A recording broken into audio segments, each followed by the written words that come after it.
Hello, ladies and gentlemen. Welcome back to another episode of the Improve Podcast, the official podcast of Classic Studios. I am your host, Chase Collins, and thank you so much for joining me on this lovely Monday morning. For those of you who are new here, we are building a community of people who are creatives at heart, but also have, other stuff going on in their lives. And right now, those creative hobbies are just that, hobbies. And they're trying to, I guess, find that balance or strike that balance between being a professional and being a creative. And I certainly struggle with that every day. There's been a ton of stuff going on in my life, both personal, professional, and in the creative world. If you've been listening, you know pretty much most of everything that's been going on with me. And that's why I like this podcast so much, because I sort of am able to use it as like an accountability project for myself, and the listeners are able to use it as a tool to help support each other and everything like that. So I just really happy with the team we're building around here, the group of creatives, as I like to say. For those of you who are using this podcast as like an accountability tool, how are your goals going? What's been going on? What are your goals for this week? Did you accomplish your goals from last week? Let me know in the comment section, or shoot me an email at theimprovepodcast@gmail.com. I definitely would love to hear about it. This week on the podcast, we are joined by my good friend Elija, who just graduated from film school, where he was studying out in Rome, Italy, and I wrote his short film that was his thesis project, which he's in the final stages of post-production right now. Like, literally, he is so close. I just recorded an episode with him, and he is this far away from sharing the project out into the world, and I'm just so excited for him and everything like that. So yeah, this is another great episode with him. We go over some of the ins and outs of post-production and what he is experiencing sort of with all of that. Some of the things we talk about are like lessons learned, some notes on the rough cuts, how important it is for choreography. And it's actually really interesting, like Elijah's perspective, because he's doing post-production and then reflecting on like how he could have done better in pre-production, and all of that is tying together. Of course, there's time codes below. If you want to jump around, feel free to do that. No hard feelings if you choose to skip something or whatever. Obviously, that's your prerogative, not mine. That's why I include the timestamps. If I wanted you to listen to everything, I'd say listen to everything, but that's not on me. I have some updates for you as well, so stick around if you want to hear those, and get ready for another episode of the Improve Podcast. Improve Podcast. Improve Podcast. Improve Podcast. Godspeed, man. You got this. Thanks, brother. I appreciate it, man. So, fill me in with you, dude. What's up? What's been up, dude? How you been? Man, I don't know. A lot has changed in the past month. Like, literally so much. I don't know when we had our last talk 2 weeks ago, but just so much has changed in general, like with the film, like with myself, like also with just my approach to art, and like how this film is gonna like maintain my expectations for my future. Like, literally so much has changed in a matter of 2 weeks, but like also computer just keeps shutting down. I don't know what that is. Are you hearing me? I am. Okay, that's odd. All right, anyways. So yeah, like just this whole experience has changed like my understanding of like how filmmaking works. And like honestly, it's crazy because when we first went in, I was kind of like, I was using my basis for the film was like our script and my own stuff that I thought in my head, but then also like Hunger Games, right? Yeah. And Hunger Games, like they have like the cinematography that's very like kind of like shotgun. It looks realistic and gritty because it's like all handheld and like very shaky and stuff. And I thought like it would just be super easy to implement that. But what I learned was that even in that sense, like you have to do so much meticulous planning on terms of like the camera work and like what you're going to shoot. And it's like, were I to start planning and everything, like doing everything for Dawn right now, like I would spend so much more time in the planning, or maybe not more time, but like just be more meticulous with it, because like I really realized like how much the like direction and how much the cinematography and how much the talent, like how much goes into making something that feels professional. And it's like, I don't think we got there, but I think we like at least maintained like this level of like, you know, I wanted it to look like a mix between like home cinema and like cinema. You know what I'm saying? Like I wanted it to go like right down the middle. And I think we went more on like the home YouTube video side, but like still, it was like had I spent more time and had I like had more experience on something like this, I think it could have been a lot better. And like I'm really excited for my next project, whatever that's going to be. I'm excited to work with people again on this, on like other things, and I'm excited to like just wrap up the film. But yeah, so as of now, we're finished editing. Everything's like in place, you know, nothing's moving, you know, except for like obviously we're going to do VFX and sound design and everything, so some things might move a little bit, but for the most part the edit is finished, and you know we have a film. But man, it's so crazy, like just such a learning experience. But yeah, no, like so much has changed in the past 2 weeks, and like really like just locking myself in my room and finishing the film was like the thing that I was required, you know. It's like because I'd spent so much time, you know, like just being afraid of the film because I wasn't happy with where it was. And then I just had to eventually just say, we got to get it done, you know? And so here we are. And it's not that I like ever stopped working on it. I was always working on it like every day. Like I was working on it at least like a few hours every day, and it just like wasn't getting anywhere, you know? But I think now we're at a level where it's like, okay, it's a watchable movie. Like it's not terrible, you know? But honestly, like the reception, like, because one thing I want to say is like, you know, when I showed the rough cut to people, and this is the rough cut, this is really bad. People were like, man, like your film is so good. Like people were talking to me who hadn't even seen it. We're like, dude, your film's so good. And I'm like, no, it's bad. So, you know, I'm hoping that like now in its state where I'm okay with it a little bit more, hopefully like people really like it. But I don't know. I have no idea. I don't know how to gauge things. I'm really bad with that. Yeah. So. Yeah. Well, I remember the last time we talked, you showed me the like rough cuts of scene 1 and 2, maybe. Yeah, scene 1 and Right. scene Yeah. 2. And Yeah. I, you know, gave you a list of feedback and notes and things that like, Mm-hmm. hey, I think this would really help the film. And then I know then you said like, okay, I got to think about this. And then you went and talked to your professor, and it sounded like he had similar notes and like much Right. better ideas onto how to execute the notes. Mm-hmm. And it from there, like just our messages back and forth, it seemed like you had a clear direction of like, oh yeah, like here I can go and do Mm-hmm. this now.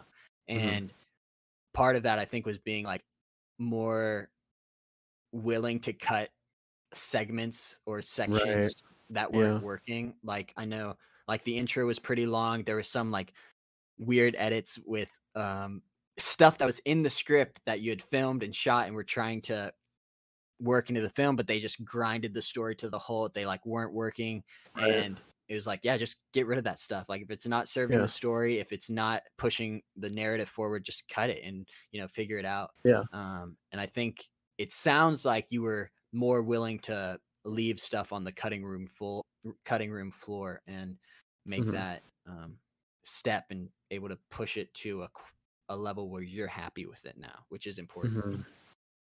Yeah, I mean, more it's like there were like two scenes which to me needed literally so much work because like after a certain point you're watching the film and all of a sudden you know the mistakes that you make start to kind of fade away because you know the film's just going so fast and you just have so much to intake, like you can't just keep track of every little like misaligned cut and everything like that.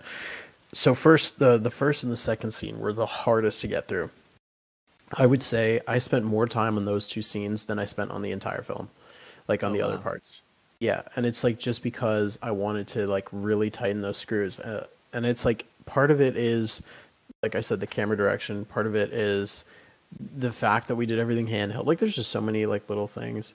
Um, Once again, it could have been like arranged in a different way, but I think like I just learned so much from this project. And like, yeah, it's like I wasn't really happy with it, but also like, you know, one thing I learned is like if you're going to do a voiceover kind of narration thing like we did, you want to spend time like going between the narration to like the visuals, the narration to the visuals.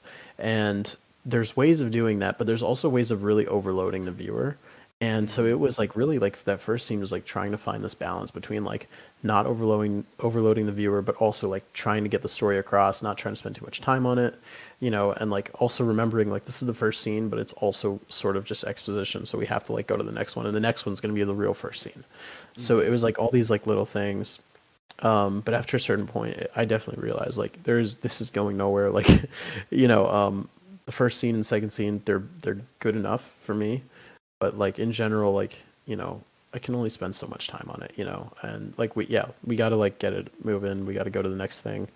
Um, but it's been a huge learning experience, and like I'm very glad that I did it. But like, you know, my next project is gonna be so different. Like I'm definitely gonna avoid a lot of the pitfalls that I went through. Also, like it's hard to, you know, get a film from like a kind of rough state to like an actual like good state, like if you don't have any guidance or like mentorship or anything like that. And that was something that I really struggled with. Like I had a few times when I talked to people about like what I can do with the edit, but in general it was on me to like figure it out. So I mean that was interesting too. Like this is my first, you know, films, my first narrative piece, like, you know, figuring that all out like essentially on the job, you know, and like of course like I would extend the deadline like 2 months later. Of course I would, you know, but like in the future, like I really want to stick to the deadlines, and I really want to like plan out better so that way, you know, measure once, cut or measure twice, cut once.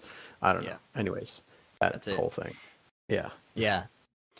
Yeah, and I know there was like an interview with Daniel Radcliffe when he was Mhm. producing the you know, the Harry Potter films, or he was in the Harry Potter films, and Mhm. he said something like it averages out to like every 3 weeks of filming is 7 seconds of usable film that like Yeah. makes it into the movie.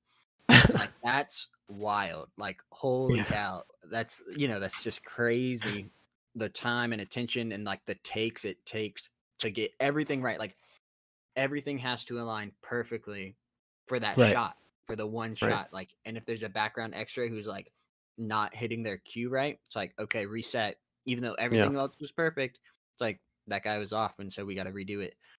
And that's why, Mhm. yeah, it just takes a lot of time and a lot of planning. And no Yeah. matter how much, and sometimes your actors don't know the line on the day, and it's like, okay, well, that puts a stop on everything. And so, Well, yeah, also like lots of you know, planning. I thought like having two cameras always rolling, and you know spending all this time planning, spending all this time like just doing like shoot after shoot after shoot after shoot, and being like, okay, let's go again, another take. Like you just need a bigger team. Like if you want to get like something really professional quality, you need a bigger team. Like you can't do it Mhm. all on your own. You know, I had like the assistant director and me, and essentially we were the only ones who like really knew the script. We were the only ones who really knew like how essentially this like these scenes were supposed to go. Yeah. And I was the only one that like actually paid attention and like watched Hunger Games, you know. So like also like generally, you know, my camera stuff was the only one that was usable, and we had like 3 people, 4 people operating cameras sometimes. You know, like Yeah. I mean, not obviously like in total, like we probably had Hmm. like 4 different people, but like two cameras, and they were always rolling, and it's like literally like 75% of the footage is completely like useless. You Yeah. know, Yeah. yeah, just more time planning and like more hands on deck. Like honestly, Yeah. I would say. Well, and like But, I think mhm. the having, you know, you had like a vision in mind and you wanted to shoot it handheld and have it be sort of a shotgun running gun type of movie. Right. And for Hunger Games, like it has that feel to it, but Mhm. I'm sure during the making of it, it didn't feel that way at all. And one of Oh. the one of the like, you know, infamous fight scenes of like or at least the 2010s was in the Kingsman. Did you see that movie? Mhm. Um well, there's like an iconic oneer. It's like a one edited to make it look like it's a one shot, one take type of fight scene. And if you watch the behind the scenes of that scene being filmed, they're like doing crazy camera movements in order to do like this meshing of The stitching. cuts. Yeah. Yeah, the stitching of cuts. And it's like all of that just to make it look like a oneer. And there's all of this planning and choreography and Mhm. choreographing the camera movement in order to make sure Mhm. that, oh, in the edit these will line up well. And that's, you know, just Mhm. stuff you have to maybe not, I mean, of course plan out, but at least having it in the back of your mind of like, okay, I know. And that's why it's so important to have the script like in your head when you're filming these Yeah. takes so that you know how it's going to transition. Oh man. And it was so sick watching the transition from scene one to Mhm, scene two, even on the rough cut I saw when it like mhm, transitioned into that sick, like synth, Blade Runner type of shot. And it was like, mhm. no, no, no, no, no. And then Dawn, like the title sequence pops up. It's like, oh, that's so sick. Like it was really cool. It made it feel like, oh, this is a real movie now. And Mhm, the first scene of the movie, how I wrote it was very much like, okay, we're doing a lot of world building right now. We're doing a lot of scene setting. We're mhm, letting the audience know like what's this character's mental state? What's the world that he lives mhm, in? And yeah, I I haven't seen the edit now, but I know it was working during the rough cut. And mhm, it was like, oh, this is really cool. Like there's a mhm, lot going on, and then boom, smash cut to like on the bicycle or on the motorcycle mhm. going, and now it's dawn. It's like, oh man, like something's going on. It's very cool. Yeah, So definitely yeah. kudos to you, man. Good job. Thank you. You mentioned choreography, and that is huge, so massive. Like I can't even like literally. Luckily, we had a few people who had like done theater before, so they Mm, knew a bit about like choreography and like just having like just getting the placement right. But it's like one scene that like took so long for us to actually film was, the scene where Lacey is shooting the people in the garage, right? And so, I tried to do this thing. I wanted to make it look very like authentic, like there was a camera guy there. As she like shot these people, the camera guy would like duck and then it would stitch to another cut and then everything like that, right?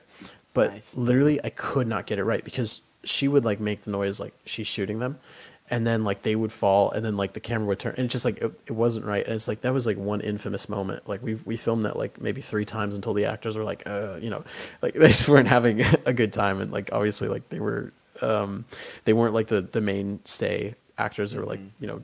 they were there for maybe like half the time, maybe a quarter of the Yeah. time, so like, they weren't as exposed to like how many times we were used to like redoing things, so they had problems with it. But like still like that was just like a one small example, but like if you look throughout the film there's other points where just like the placement is just a little off, just like the tiniest bit, and it's like had we just like had some sticks to just put them on the floor or something like that, like how Oh much better would the yeah. film be? Right. um Right. it's exciting because it's like it makes me like want to say like okay, like maybe I should try this again, maybe I should like but I need some guidance because it's like I've learned like how much I don't know from this project. And essentially like that is the most terrifying thing because I mean, not only was I doing, the planning and, not only did I come up with like the original structure of the story, like also, I was doing the shooting, the directing, the editing. Now I'm doing the audio. I was doing also the lighting, special effects, like, like everything.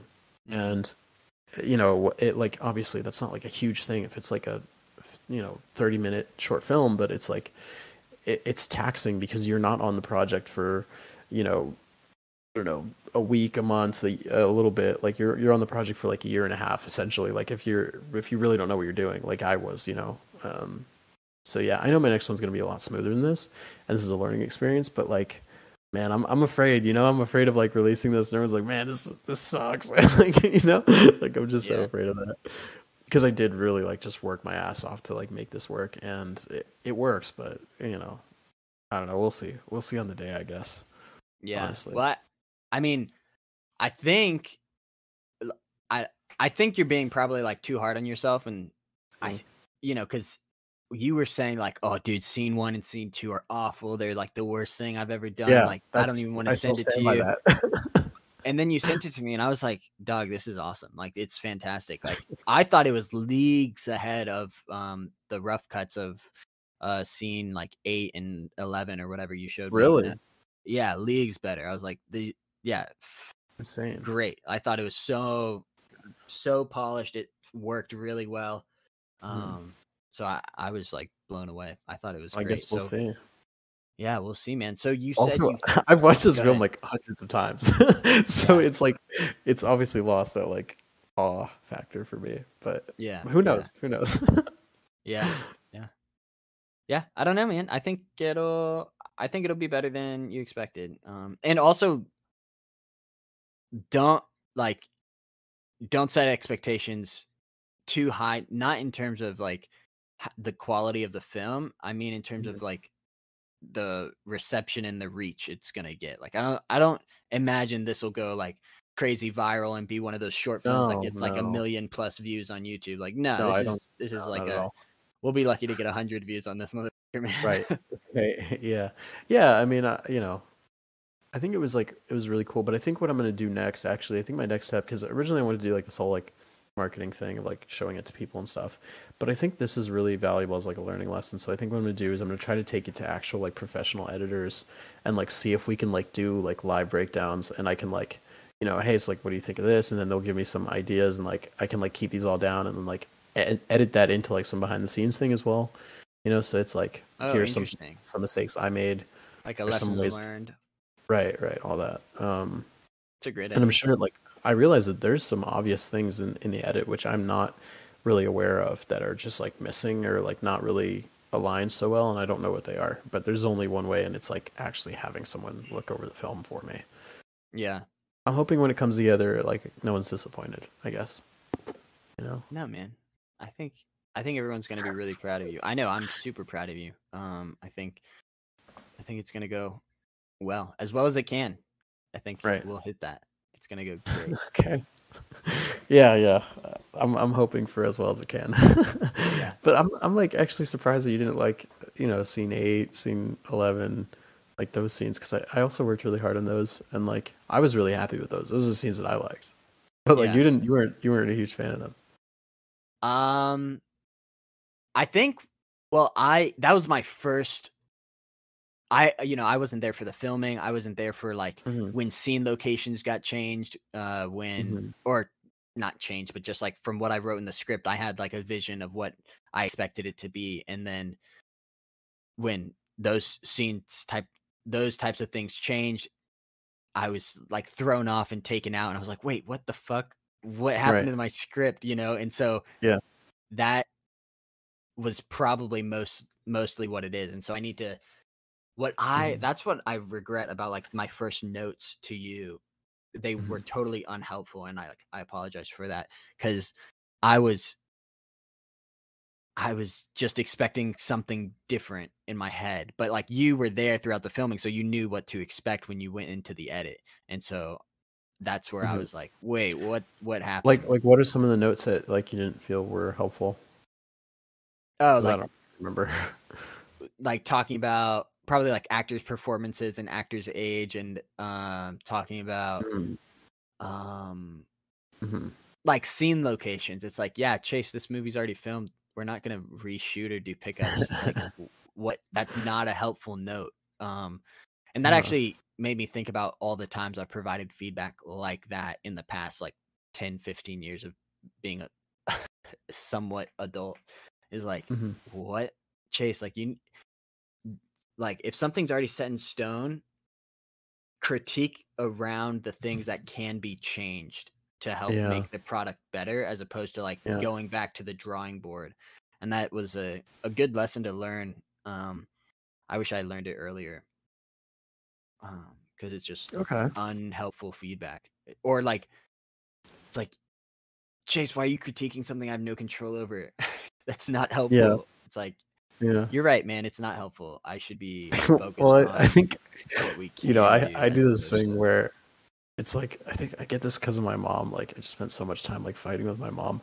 Whenever like I am told like with this film specifically, like shorten this, like cut this, like remove this, like all that stuff. Like I hear that a lot, like from people that have shown the film, and it's like every time it's something that like literally just I cannot cut, because if I cut it, the film doesn't work. Like every time it's one of those, I literally it's like water off my back. I don't even like think about it. You know, it's just like okay, like I see your point, but like literally, if you were in this chair editing this film, like you would understand why it's there. You know, Yeah, yeah. um, there's a lot of things like that, and it's really not just from you. It's like other people as well. Um, but yeah, also one thing I noticed about like you know, when I was reading it, like it's such a fast script. Like the script is incredibly fast. And I don't know if you like did this intentionally, but like the film is like written very fast, and I think that's why it was filmed so fast. You know, I think Mm. that's why like the pacing seems like so like rapid. Like I've like watched it a few times, and like every time, like one of my things I walk away with is like, oh my God, what just happened? Like it just went so fast. And I think that's like because of how it was written down, and like that's how I tried to film it. You know, it was um like that's another thing with like planning. Like, you know, if we were to like do another draft, like I would probably say like let's find places that we can slow this down, but not just like because what happens is for me, like my way of like handling that like quick pace is like, okay, let's essentially just like stop where we can. Let's just like take a minute to breathe. So like that's why we have the moment where Dax enters the garage. That's why we have the moments like in between the narration, like where he pauses and then you can see some visuals and then he goes back to narration and pause. That's why like for scene two, you know, when we're first like introduced to the like actual characters and everything like that, you know, it's Dax like waiting, you know, for like the car to show up. Like it's like because everything just happens so quick. And I wonder, you know, if that's like an editing thing or filming thing or like a writing thing. But once again, I really feel like it's just something that like I picked up on. Like I can definitely plan my projects out in the future better. But Yeah. I that was a think complete like not related to what we were just talking about. But anyways, no, I mean, I think it's a good point. And you know, Mm, I've learned a ton from you and throughout this experience, and I've become like a more mhm, experienced writer, and I'm more familiar with what it takes to get a script from a spec script draft, like you're writing a script on speculation that it will sell, compared to like, so you have your initial script, and then you have like a shooting script, and those mm. are completely different beasts. Really? Yeah, Okay. yeah. And so I wrote this as a traditional script. Like it is, there's very little camera or like shot direction or camera angles Hmm. like built into the script. And that's because I wanted to keep it just to the story. So the script is it's focused on story, and that's why it probably feels like a quick read, a quick pace, because it's just, Hmm. hey, this is everything you need to know to understand the story. And if Right. what we should have done, and I'm so upset that we didn't do this. Mhm. But what we should have done was you and me read through the script together and then talk through like, okay, so what's the shot here? And then I could explain like, well, this is what I would do, and then you would take it and massage it into what your vision is, and then we would turn it into a shooting script and like, okay, these are the shot lists, like let's storyboard out like what this transition looks like, and what are we actually, where's the voiceover going to fall over which shots. We would like plan all that out in a Hmm. shooting script before we even go to like Yeah. getting, you know, going to set and filming actors. Right. Yeah. Well, if like, you know, part of the problem, like, I mean, okay, so there were so many things that we learned even like while filming. One of the things was like, you know, okay, rehearse. Like we thought, oh, well, they know their lines. They can just show up. But like basically around, yeah, like halfway through or like maybe like a third of the way through, we started actually like rehearsing and we realized how much quicker the everything was going, and like assistant director got in her groove, the actors got in their groove, and like they all started like learning to communicate with each other better. And like it was because we did this like, you know, rehearsing thing. But it's like, you know, I kind of wish we had also like it was me and you, and then you know the other guy was supposed to be like a camera operator. Like I wish like he was also in on the like these scenes. But like the thing is, on one of these days, like for scene one, I knew scene one was gonna be a problem. I mean, like also another thing is like scene one, you know, we have like a lot of interaction with the cat, and we just couldn't include everything, you know, because it's just like we couldn't get the cat to obviously do what we wanted, you know. And we stayed up for like hours trying to get this cat to like, okay, jump on the table, okay, jump on the table. And I was like, all right, you know, G, you know, that's the camera guy, you know. I said, G, let's, you know, let's actually plan out how we're gonna film this scene. And then he was like, you know, cats just, you know, they don't do what you want, and you know all this thing. And he was like just so unmotivated to like actually like get something like good on paper, because he was like, we got to just do it like on the day. And it's like it was kind of discouraging for me because, you know, like I said, like I had my own camera direction and ideas, and then he had his own ideas, and so we had to like kind of like work with it. But eventually I sort of just ended up doing whatever I wanted to do in the end. And like it's like I think that was something which like I wish I had actually like done and spent time on, because it's like, yeah, I don't know, like I wish like I had like I wish we had talked. I wish I'd talked with like another person, and like we, all collaborated and like actually got together a shooting script or like even a storyboard. You know, I don't know, man. Interesting. Yeah. Interesting. Yeah. Lots of lessons learned, man. It was funny. I was listening to a podcast. I forget the whole name of it, but it's called Inside of You, and it was featuring James Gunn.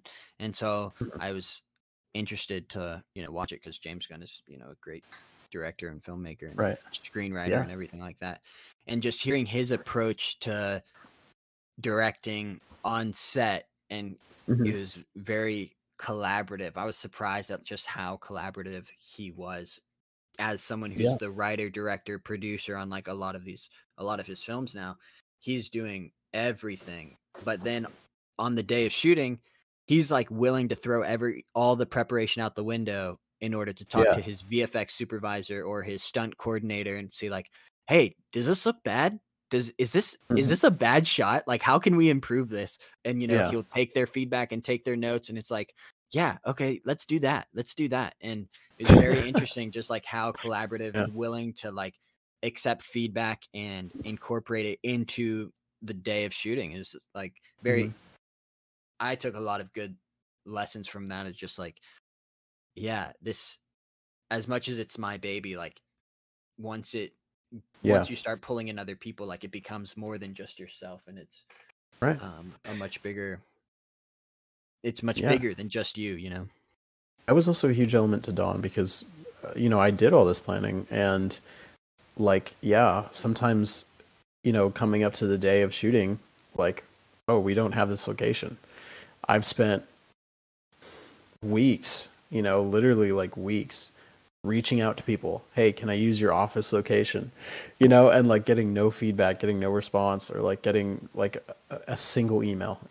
Yeah. And it's like, oh, well, I'll talk to my boss, like this and that, and it's like none of them.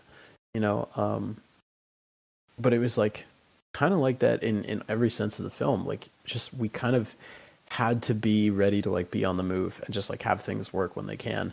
And a lot of that required like, I don't know what the hell to do right now. And like, someone on the crew luckily had the exact solution. Like I told you about the situation with Rodrigo. Like we were going to have someone else play Rodrigo. And then literally on the day of, like he wasn't there, and it's like, all right, what are we going to do? We can't not film. Yeah. Yeah, dude. That's a huge part of filmmaking, I think. Being But there are some flexible. people who prefer to have like more control over it, and I mean, more power to them. Honestly, I think there's a certain level, which like if you're really good at what you do, you can do that. But I was not. I am not. Yeah. Well, and something was and, interesting too, like watching behind the scenes of like was Wolf of Wall Street, which I believe was directed by Martin Scorsese, and they talked about like, yeah, we had this film, and if all the actors, they're professionals, right? So they're coming in, they know their lines, but then they spend a whole entire day just choreographing the scene, and it's like just choreographing, just talking, thinking through like how everything is going to work, like who's going to come in, like who's going to point, who's going to laugh at what time, and all of this choreography goes in, and then they come in the next day to like actually shoot it, and then they just tear down everything that they did. They had like a night to rest on it, and they realize it was bad, and then they start going again, and they pull off like an amazing sequence. And that rings true of The Dark Knight as well, the Christopher Nolan Batman movie. There's the scene in the hospital with Harvey Dent and the Joker, and it's just the Joker talking because Harvey Dent is, in the hospital and can't speak at the time. And so he has no lines, the actor, but he's sitting there and they're choreographing like, okay, well, what is my reaction going to be like when, the Joker does this? And then what's the angle going to be? And how am I going to be interacting with him and performing against that with no dialogue? And that's like a huge element too, like the work the actor puts in when they're in the scene, but they're not speaking. They're still performing. They're still, responding to the environment around them and the actor who's giving dialogue. And there's just a lot of choreography that goes into it. And then on top of that, you have camera movement and then the director's direction and like evoking the correct performance that the director wants for the film.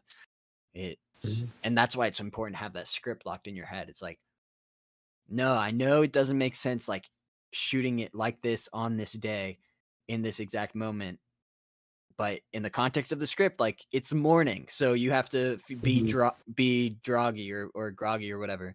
And so yeah, it's just all of those pieces have to come together like Yeah. for one perfect shot. So I don't know, man. I don't know what's next. Probably gonna Yeah. take a minute from filmmaking, honestly. I mean, maybe I should just keep going. I don't.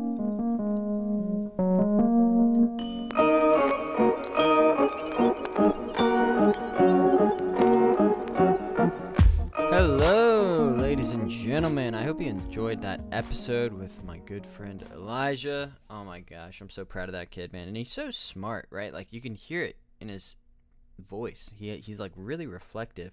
And I've never fully like appreciated that about not him. Well, I guess yeah, about him. And it's like good. That's a really good thing and a very rare quality to be like self-aware and self-reflective.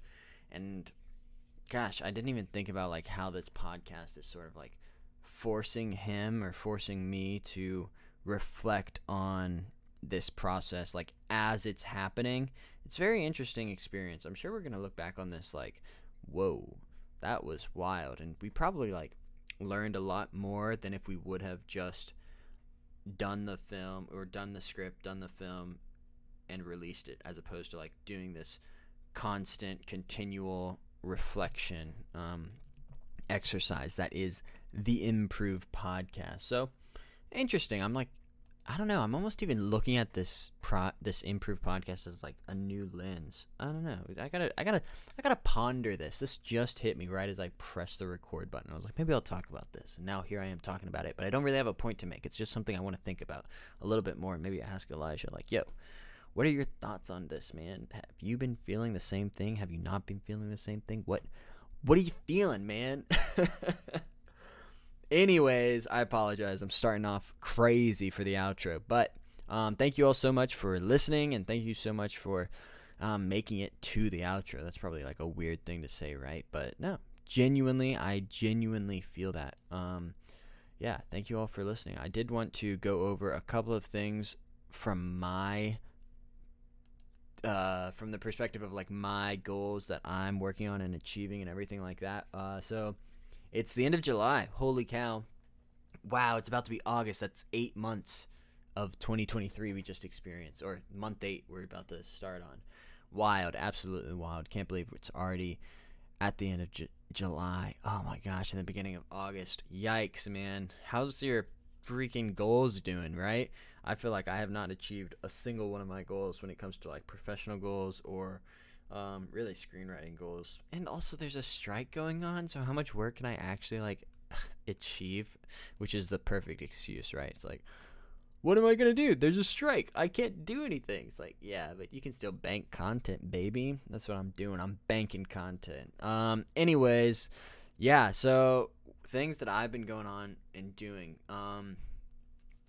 Well, I obviously have joined this writers group, so that's been keeping me quite busy. I've been doing a lot of reading and participating in these industry talks, and it's just been, great. I really feel like I genuinely have found a community for myself, so I'm super stoked on that. Gonna keep working, keep writing, hopefully get involved in some of those workshops and workshop some of my own stuff, my own projects. Of course, I'm still waiting to incorporate feedback from all of my friends and family when it comes to Touch, my animated feature. So that's going to be wicked cool, bro. Wicked. But in the meantime, like while I'm waiting on my friends and family to give feedback, I am working on my new script. Kind of, right? I'm not taking a break. I'm really approaching this systematically because the subject matter of the screenplay is so like sensitive, and I want to get it right. It's so important that I get this right. And before I even like put pen to paper, so to speak, or start outlining or start brainstorming, story arcs and everything like that, I want to make sure my heart's in the right place when I write this movie. So that's something I've been really thinking about. Right? It's like, where's your heart at, kid? Let's get real. So I'm trying to really explore that. Like, what is drawing me to this story? And I wrote like, this giant, not giant, it's like a one-pager, right? Like a paper that sort of describes like what I am feeling when I'm thinking about this movie. Why am I drawn towards it? How can my voice like change the genre of film that I'm trying to write, or influence it? Where does my voice even speak? Obviously, I'm all over the place. I did write this thing. I could read it out right now, but I don't want to. It's just for me. Just for me, baby.